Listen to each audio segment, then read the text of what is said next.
I am Emma Bullock and I am the Electron Probe Lab Manager here at the Carnegie Earth and Planets Laboratory.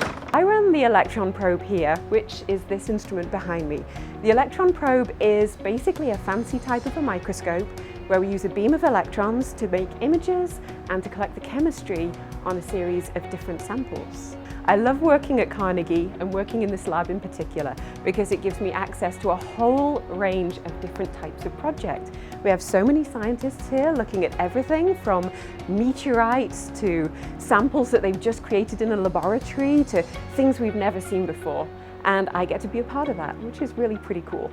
The smallest objects we can actually see in this instrument are only a few nanometers in diameter, which, for reference, if you think of a human hair, that's about 50 microns.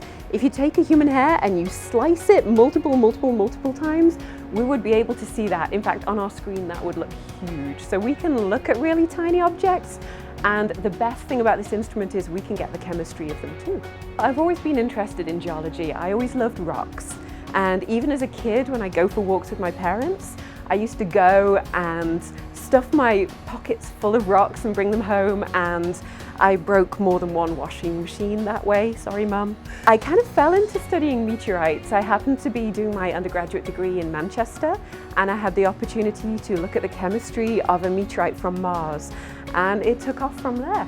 One of the projects that I've just got involved with that I'm really excited about is looking at new samples that came from the moon.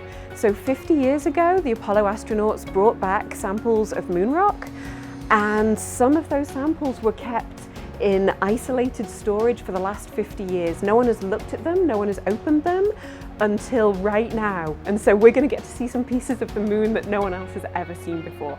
My goal as a scientist is to advance our knowledge and to pass that on to the next generation of new scientists. My plan for tomorrow is I have a postdoc user. He is looking at samples made in one of the high-pressure diamond anvil cell presses. And so I'm actually going to set up the probe.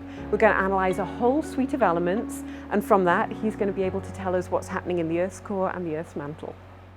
I've had almost 20 years now in my career as a scientist, so there's been some good points. I would say one of the highlights for me was the first time I ever got a paper published. That was during my PhD, and I put so much work into it, and finally actually seeing my name come out on something that was going to be read by people was really exciting. And people still reference that paper, and every time they do I get butterflies in my stomach. So that was a good memory. One person I would really love to have met would be someone like Mary Anning.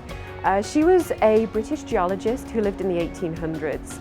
And she actually made some incredible fossil discoveries. She discovered an ichthyosaur skeleton when she was only 12 years old and had many more discoveries since then. I would love to bring her to today and actually see what she makes of science as it is today. The cats were a gift from one of the postdocs. So every electron probe lab I've ever worked in has had a theme. I've worked in a lab with a space theme. I've worked in a lab that had a sparkly lights theme.